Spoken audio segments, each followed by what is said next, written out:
Today's guest is someone whose story sits right at the heart of what this podcast has always tried to do. Take the late autism diagnosis experience seriously in all its mess and validation and grief and relief all at once. Julie M. Green is a writer based in Ontario, Canada. Her memoir, Motherness, was named a CBC Best Nonfiction Book of the Year, an Audible Best Audiobook, a #1 Amazon bestseller on the Disability Memoir list, a finalist for the Forward Indies Book of the Year Award, and the Next Generation Indie Book Award. Her writing has been published in the Washington Post, the Globe and Mail, HuffPost, and Chatelaine, and in 2024, she was a finalist for the CBC Nonfiction Prize. Julie has appeared on numerous podcasts and platforms, including Global News, CBC Radio, Uniquely Human, and TVO's Mistreated. Please say hello to Julie M. Green. My name is Julie M. Green. I'm a writer and I am the author of Motherness, a memoir of generational autism, parenthood, and radical acceptance, which came out in September of last year with ECW Press. And I live with my family in Kingston, Ontario. Thank you so much. I know that your son was diagnosed as autistic at age 3, and then you were diagnosed almost a decade later when you were 44. Can you take me back to the moment you started wondering whether the diagnosis that fit him might also fit you? What was that internal process like? Yeah, it was actually just not even a single moment. As I said, it took 10 years. So it was a lot of tiny little niggling things, I guess, in the back of my mind where I would relate to certain things, for a lot of sensory things in particular, because in many ways, my son was just so different. He more fit like the classical version of autism that we've seen in the literature and the media, lining things up. And he was into the Thomas trains and all of these things. So I never, none of that resonated for me at all. But for instance, we were both incredibly sensitive to sound and we both cover our ears and we're both very sensitive to clothing and fabric. And I had always known I was always told I was too sensitive and very, very like overly sensitive, but I never really saw that as being kind of an autism issue because again, so little was known. So I was thinking, okay, autism is, you're rocking in a corner or, you're lining up trains or you're counting cards or, all of the Rain Man stereotypes. I didn't really have any inkling whatsoever until basically 10 years down the line when I finally had met an autistic woman who was diagnosed. I think maybe she was in her early 30s. And I thought, oh, okay. So it doesn't have to look exactly like this one depiction that we've seen. The more I saw these correlations with my son that were similar, then I started to think, okay, well, maybe there's something going on here as opposed to you just being an extremely weird and sensitive girl. Thank you. And I guess also, what were your next steps after that, after realizing like how long between when you first thought I could also be autistic to then actually reaching out and getting an assessment? Yeah, well, I think that's the thing. When it's later in life, you have this sense of, well, I've come this far, and it just didn't feel like a very pressing issue. At the time, it was just advocating and doing all the things for my son and trying to get an educational placement that worked for him. We were fighting kind of the immediate fires, also just getting to know more about autism and more about how to help our son. So really, everything with me was very much on the back burner. I still had the issues, that I'd always had. I'd always had the same challenges, with anxiety and health issues like migraines. So I was still, always struggling in the same sense that I've always struggled, but that, your own needs take a backseat as they do when you're a parent anyway, especially when your child is in those younger years. So really, it was probably maybe 5 years where it was always in the back of my head, but I didn't actually do anything about it until it was maybe a year before COVID hit. And I'd had this chat with my GP, And she had been my family doctor for a long time. So she knew about my son. She knew about, my whole like checkered medical history.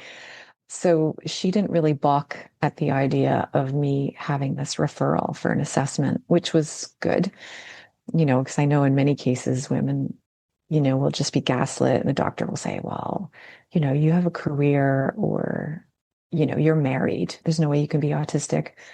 So she referred me for the assessment, and then life got in the way again. And we moved, and the pandemic happened. And then suddenly I got this phone call saying, oh, remember this referral? You're going to have this assessment. So, and that was about a year after my doctor had referred me. And then it obviously, then the results came back in the long report. And I was surprised, but also not surprised to see that it was confirmed.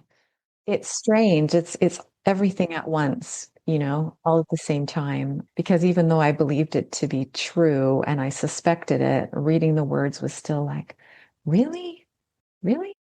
I don't know. I forget what the grading scale was as well, but I remember thinking, wow, I'm a little bit maybe more autistic than I thought. So a combination of doubt and validation at once. That's kind of Mhm. what it sounds All like. the Yeah. all the things. Yeah. So you write about something a lot of autistic people recognize, and that's advocating fiercely for your child while not necessarily recognizing the same traits in yourself, at least at first, because you're so focused on their needs, as you mentioned as well. So why do you think that blind spot is so common in our population, in our community? And what finally broke through yours? Well, I think definitely, as you say, your child's needs are always meant to come before yours. But of course, what we don't realize is, you can't be an effective parent if you're in burnout or if you're struggling. And yet, particularly moms, we're terrible. Whether we're neurodivergent or not, we're kind of terrible at self-care. And I think for me, it kind of coincided, fortunately or unfortunately, as it does for a lot of women at 44, once perimenopause hits and suddenly you're barely clinging on with these coping mechanisms that you've developed through life. And suddenly you find that everything is kind of flared up and things are harder because it really is like a second adolescence.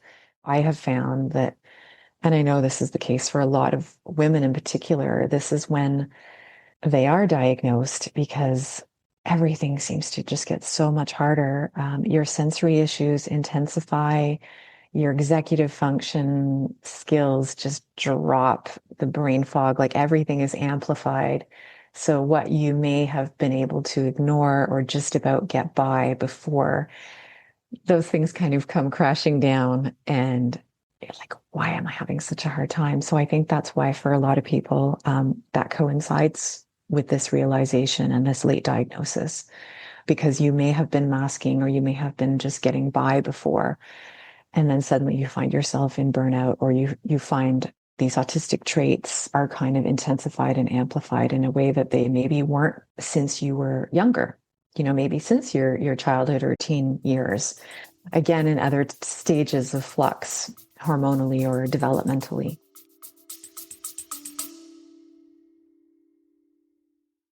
I'm going to interrupt myself for a minute because I've got something new I'm excited to share with you. I'm now offering one-on-one life coaching for autistic adults. These are 50-minute sessions held over Zoom. Maybe you're navigating a big transition, or you're experiencing burnout, or you're having some challenges in a relationship, or you're just feeling stuck and not sure why. Whatever the case may be, we'll work on it together. No formal diagnosis is needed. Find the link in the show notes.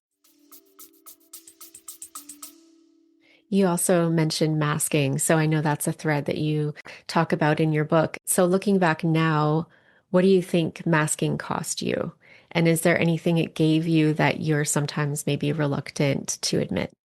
Masking in some ways, at first glance, it does seem like a gift because outwardly, the systems in our world really do reward you if you can mask. You can maybe get through a job interview and you can kind of put on that face to get the job and to maybe even do the job.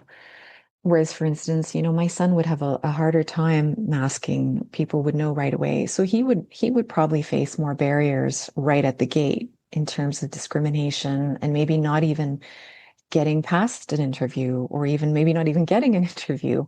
Whereas I might be able to play the part socially and get through some of these systemic barriers, but then it would end up biting me in the end because I would end up burning out I would end up getting sick. And this throughout my 20s and through my teen years, I was sick all the time. And I didn't realize at the time, obviously, that what was happening was due to stress of masking and like sensory overwhelm and these things. I just had these mysterious sort of migraine attacks and throwing up and those really bad attacks that would, for some reason, be linked to like social occasions or happy occasions, or, I just couldn't get through a regular 9 to 5 the way other people could.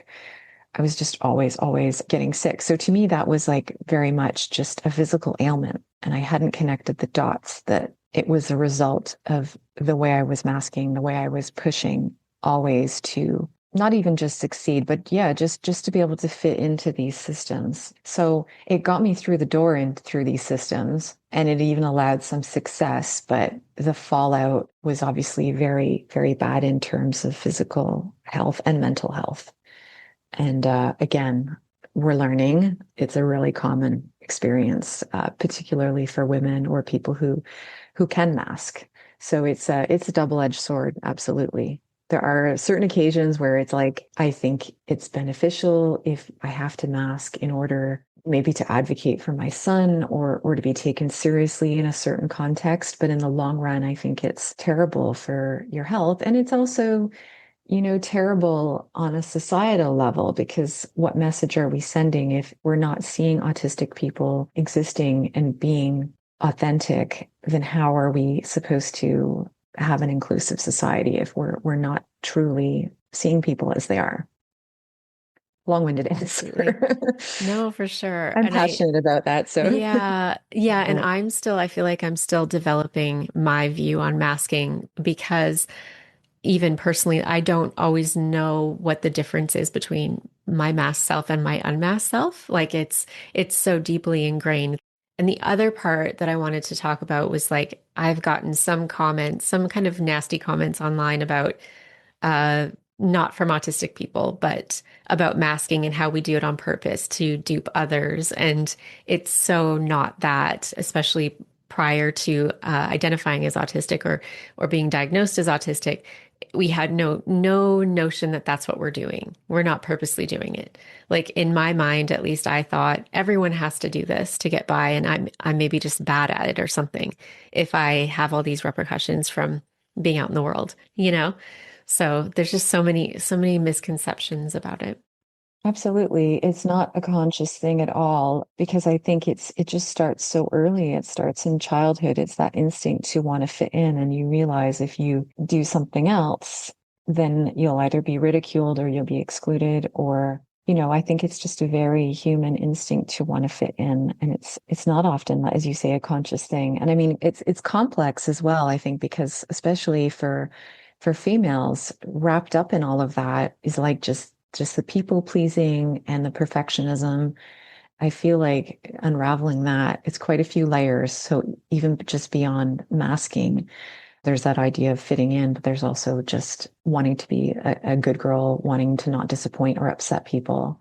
And so much of this is just ingrained in us from the time we're really, really young. So bringing that to a conscious level is, Yeah, for sure. yeah. And I guess the like fighting another misconception is the misconception that autistic people are just not aware socially. But it's almost like for me, I was so, and this relates to masking in the sense that I was so hyper aware of others' responses to me that it's like it served as a way to build my mask. It's like, oh, that person doesn't like what I just did. Therefore, I'm going to do the opposite next time. I was so personally cued into that. I know it's a spectrum for everyone, just how aware they are socially. But that was such a huge piece for me, just being like, oh, there's a reaction. I got to change my behavior. So, Yeah, my tactic, I think I learned was basically shyness and muteness. And again, pleasing and just deferring to other people's needs and interests. So I would be invited along. And I was often, especially in those days, the whole class would get invited to things. But I think that was my mechanism.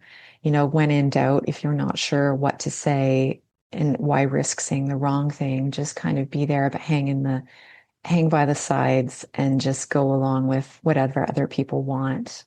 That was kind of my tactic for survival in a way. So in a way, it was lucky because I did avoid a lot of the more blatant kind of bullying that I think a lot of people experience.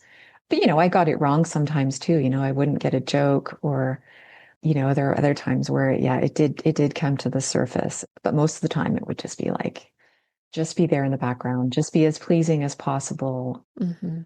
But now I notice as I'm older, I don't kind of hide behind that shyness now, but there are more situations where there is more awkwardness there. But I'm trying to, because if I want to unmask and I know it's healthier, I will genuinely say, I don't understand that. What do you mean? Or, even my husband will be waiting for me to get a joke.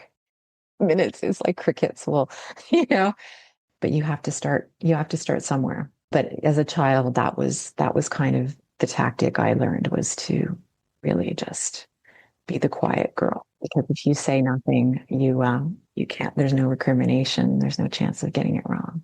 Yeah, I identify with that as well. And I feel like there's something else I've been thinking about a lot recently, is just that people pleasing element, and that we're sort of creating our personality to be quite acquiescent and meek and mild. And that could potentially open us up to abusive people. Because I know that that's something I hear a lot. And that's been my own experience of, you're just so acquiescent, so people pleasing, that someone that is not great with their motivations for being around you kind of come into your life. And I think that is possibly one of the, I guess, origin stories of so many autistic females in particular. No, it's absolutely, I mean, the research is there, right? We are definitely more vulnerable in terms of sexual abuse and sexual harassment, but even just beyond relationship, like romantic relationships, I think even in friend relationships, you get a lot of power imbalance as a result of that pleasing. And it can be hard to figure out where your boundaries even are, because sometimes, you even lost sight of your own needs and your own identity. So you kind of look appealing to people who may have more dominant personalities. Your Globe and Mail piece pushes back on the misconception that everyone is autistic these days. What do you want people who say that to understand about what it takes to receive a late diagnosis? I think with most people, it comes from a good place, because I think the instinct for people is to, and I mean, autistic people do this all the time. Someone tells us something and we go, oh, yeah, I know this is how it happened for me. And it's not really about erasure of someone else's experience. It's this wanting to connect. So I'm going to connect with you by saying I feel something similar. I've experienced something similar. And yes, I mean, people do in varying capacities. We're all humans and we're all sensory beings. We all live in the world. So people will have maybe like a social experience that didn't go so well, or everyone has felt awkward at one point or another. But I think when we're talking about a clinical diagnosis, there is a line in the sand, or has to be, where it's not just, yeah, I've occasionally felt like that, or in order to qualify for a diagnosis, it's rated in terms of severity, the intensity, and the frequency that you experience issues with communication or social issues, sensory issues, what are called like repetitive behaviors or restricted interests. I'm using all the like clinical language here because I think in a way that is the important thing. It's great that people are empathetic and they're listening to autistic experiences, but you may relate to some aspects of that, but it doesn't actually mean you're autistic too. But I think sometimes people feel like the floodgates have just opened and everyone is now. And where is the line in the sand now? But clinically, that's my understanding of what it is. It's the intensity of how these things affect you. And obviously, that looks different to someone in their, in my 40s. It looks different for me than maybe it did when I was a child. Although, as I said, perimenopause is different too because things do intensify, depends where you're at. And your traits do kind of vary from day to day, but my sensory experience may be more debilitating than someone, for instance, who, doesn't like the taste of a certain food. You have to meet these criteria in a number of categories, and it has to really significantly affect your daily life and functioning. Everyone will experience some of these traits because they're human traits, but it's to what extent. Thank you for that. And I feel like it's also kind of invalidating to hear the everyone is autistic these days. It's sort of like it kind of plants that seed of doubt, like maybe they're right, you know? But if you talk about like just the bias of seeing so many different, like on social media, you'll go online and see all these people saying, "Oh, I was just diagnosed autistic." So just that, I think it's called like recency bias. And so it leaves people thinking like, yeah, I guess it's like trendy to be autistic, but it's just that we're catching people who have been missed. Moving on, alexithymia, or the difficulty identifying and naming one's own emotions, comes up in your book. For many autistic adults, finally having that word for that experience is kind of a revelation. What did understanding alexithymia as a concept change for you? I don't think it changed the experience so much as just knowing that this is something that goes potentially hand in hand with autism and that other people experience it. So there's no, there's less shame in having that confusion. I think I'm someone who is very emotional, but pinning down what the emotion is the harder thing. So yeah, I think it's just, as you say, validating to know that this is a common thing. It's not strictly confined to people who are autistic, but obviously it's the prevalence is it's much more there. And this was the funny thing writing the book. There were things that I just didn't know until I sort of started doing the research. And it doesn't change your day-to-day experience, but I remember also discovering about face blindness, and that again, there's more prevalence with face blindness. It's something I've had, and I connected with my son and then realized it. And it's like, it's still very embarrassing and it still happens. But now that I know this is a thing, this is part of autism, it's no less kind of cringeworthy when it happens, but at least I understand where it's coming from. And I know there's some validation in knowing it's an autism thing and not just a me thing. In my son's case, it was a little bit more severe. Like we would run into people, friends of mine, usually people he knew fairly well. But if he saw them in a different context, maybe they'd come and say hello to him and he'd say to me, like, or he'd say to them, "Who are you?" He absolutely didn't recognize them. And we'd have to say, "Oh, that's so and so, you know that person." They know you because, they've met you several times. And to a lesser extent, this happens with me as well. So it's not just not remembering names. I honestly don't remember a lot of people I've met before. And again, there's like social connotations to that. It can be really embarrassing and people can be quite insulted. The alexithymia is interesting too, and reminds me of when I heard this, someone was explaining autism and how it's historically viewed as something that can be seen externally, but it's really an internal condition or difference. It is primarily internal. And so if you just shift that focus from looking for it externally in the person to asking them what their experience is like, that is so key to understanding autism. And that's why as well we have a lot of people who on social media are looking and going, well, there's no way that person can be autistic or, everyone's autistic. I think that's why we get some of that because unless it is very external, unless we're seeing outward signs, unless we're seeing, hand flapping or like very outward meltdowns,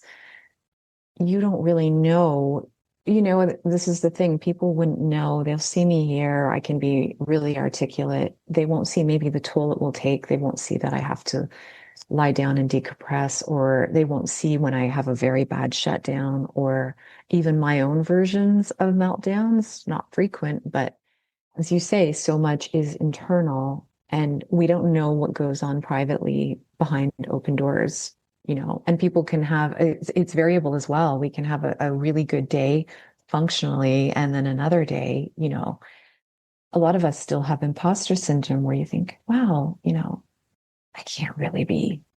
I mean, I don't know now, I've written a book, I've been assessed and everything, but even then, some days you feel so minimally affected, and other days you think, oh, okay, yes, other days are really hard, and you very, very much feel autistic, but to the outside world, they're not seeing all those internal processes, and they're not there in the privacy of your room even to know what you're struggling with. For sure. Yeah, a sort of a newer one for me is my role has changed in the past year at work, and it means I have a lot more meetings. And so, and I'm in communications. So at the end of a day of a lot of meetings, I sometimes have trouble finding the right word. And I can sometimes start stumbling over my speech and or just not able to talk very well, which is funny because I'm in communications, but trying to explain that to other communications folks, I think is a newer issue for me, and one that I'm having to contend with now. And like, what can I do differently to reduce the chance of this happening? You write about maternal guilt, shame, and burnout. These are all so common for autistic mothers, and I know other parents as well. I've heard from some autistic fathers who describe these things as well, especially if they're the primary parent. How do you think these show up differently for autistic parents in comparison to neurotypical parents? I think everyone really feels that, honestly. We all feel that pressure way too much. I think in my case, it's very hard to ask for help when you need it. And I do wonder now sometimes if I'd been diagnosed before I had my son and I had more knowledge of just my own needs and would I advocate better? Would I look after myself better rather than pushing? My heart goes out to parents who are doing this and navigating parenthood solo, because I think part of the beauty, of having a partner is really being able to, and well, having a good partner, I should qualify that. Even in the years since I've had this awareness of my diagnosis, I've been much better at saying like, I need this. I can't handle this. And even to my son saying, you know what, I can do this, but I can't do that. Or I need this break in between. But when my son was young, it was brutal. It's funny because career-wise, I had transitioned to working remotely, and a lot of the struggles that I'd had working in a corporate environment, working in a physical office, where I was in burnout and I was sick all the time, and I didn't know why. I'd transferred all of that, and I was working remotely. I had a very flexible work situation. And suddenly, like all of that career aspect was gone. I was working as a staff writer, super like efficient. And I was like, wow, this is a revelation. And of course, I wasn't diagnosed then. I didn't understand why my work life was suddenly so much better. But then when it came to parenting, like the same patterns emerged. I was in burnout, and it was because I was doing all these things. I was pushing really hard. I was advocating for my son. We were commuting across town, different schools, which was exhausting. Socially, I was doing all the therapies as well. So I was the parent taxed with all of that. So I was navigating that, and also just the socializing. I was trying to arrange these play dates all the time, take him to birthday parties, all the things that you're supposed to do. And again, so like career wise, I had figured that out. I was working remotely. I had lost a lot of those triggers that were really just overwhelming me and making me ill. But I had transferred that to, this sort of like hyper parenting where I really wanted to be the best mom. but had no idea of my own triggers. And it's so virtuous, right? It's so virtuous to do absolutely everything you can for your child. If you burn out along the way, well, that's just the occupational hazard of being a great mom, and you do it. And of course, now that my son's a bit older, I realize no, no, no, there's no virtue in that. The virtue, in fact, comes from modeling as an autistic person, or not even as a neurodivergent person, just as a parent, modeling how to practice self-care, modeling what you need when you need rest, how to carve out boundaries for yourself. So your book is Motherness, a memoir of generational autism, parenthood, and radical acceptance. So that radical acceptance is right there in the subtitle. That's a phrase that can sound easy from the outside, but is genuinely hard to do. What did the path to radical acceptance look like for you? And are there days it feels out of reach? Yeah, as I said, I'm still on it. Yeah, I don't think it's just suddenly like you get to this destination. I'm there. I've done it. Some of that is enmeshed with the perfectionism as well. And it is obviously easier on the days when everything is ticking along well, but the days when you are really being triggered, and we all have days where things are just a lot harder. Again, I feel like having that recognition for me was such a big piece in helping me not beat myself up over it all the time. Just being able to piece together, like, you're having a hard time today because of this, and then working out what you need rather than it being a personal failing. Or, we still have that like internal talk.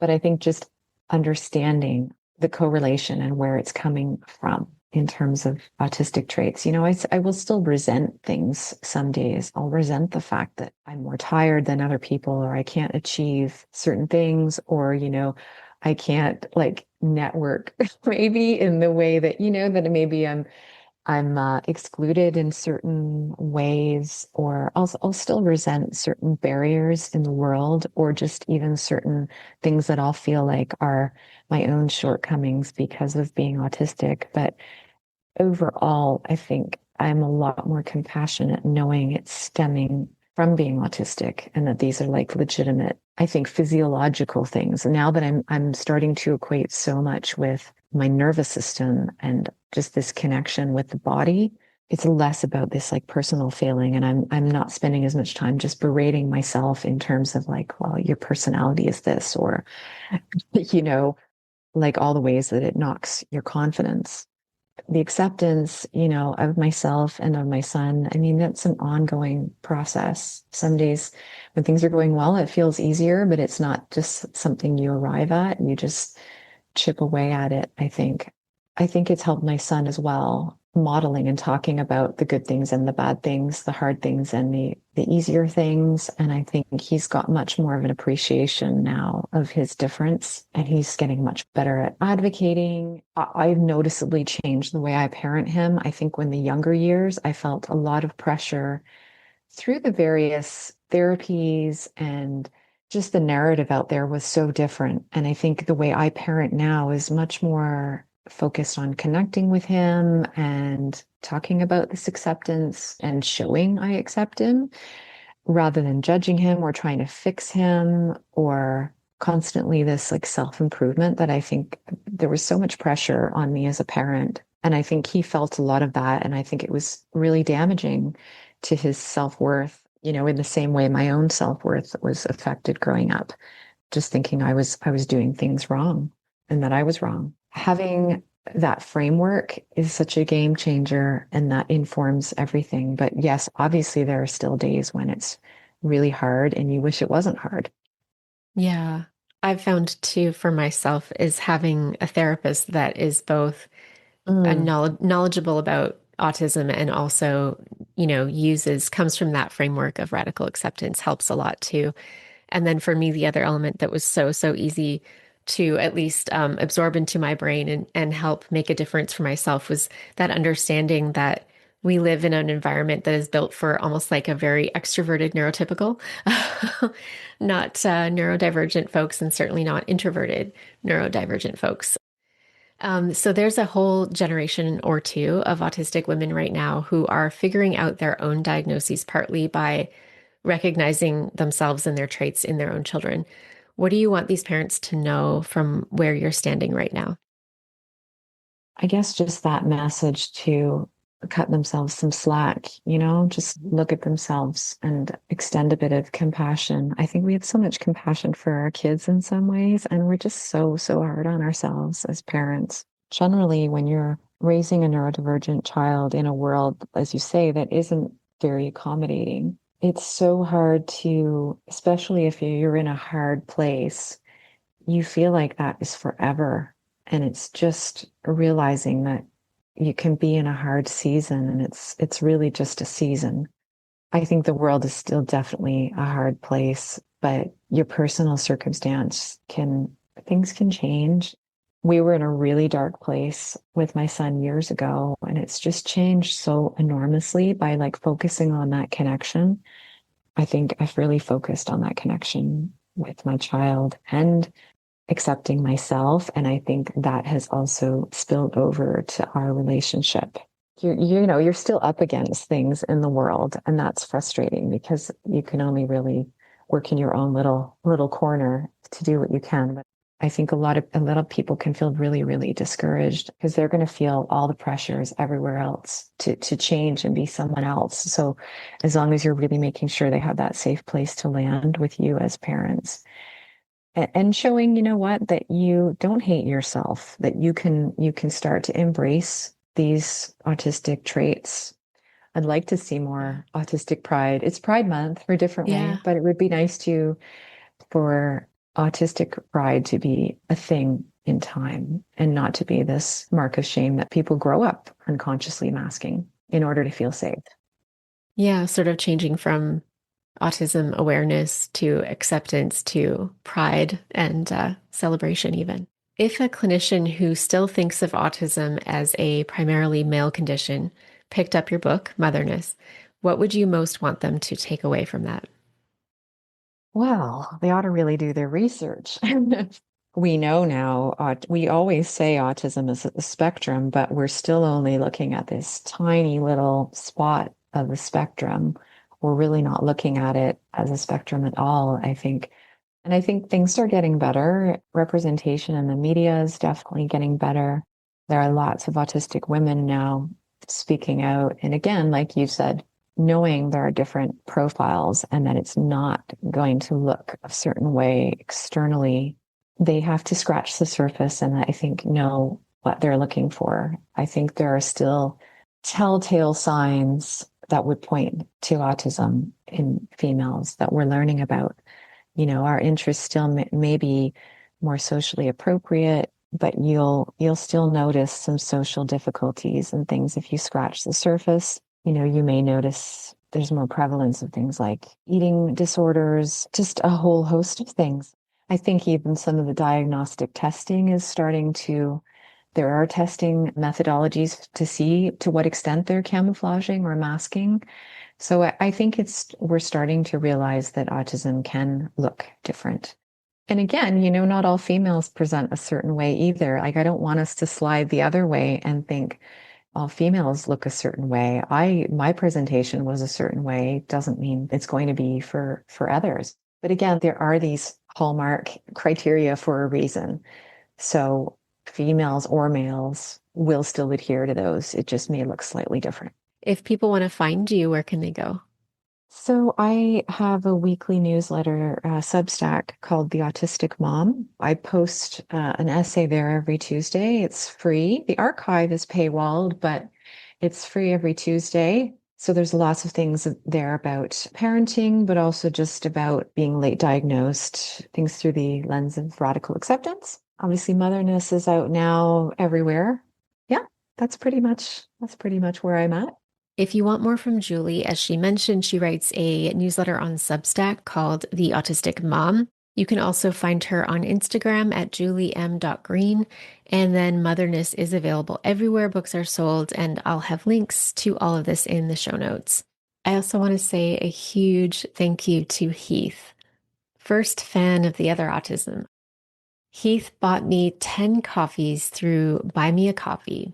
Heath, that is incredibly generous of you. And when I saw the email, I was just like, oh my gosh, Heath, I love you. And thank you to a mysterious someone who recently became a monthly supporter of the show, funding one coffee a month through Buy Me a Coffee. And you joined Joe, who was the first monthly supporter, who also showed me that Buy Me a Coffee supports monthly supporting of the show. Thank you, thank you, thank you. I'm very well caffeinated now. Well, that's all I have for you today. Thank you so much for being here. Until next time.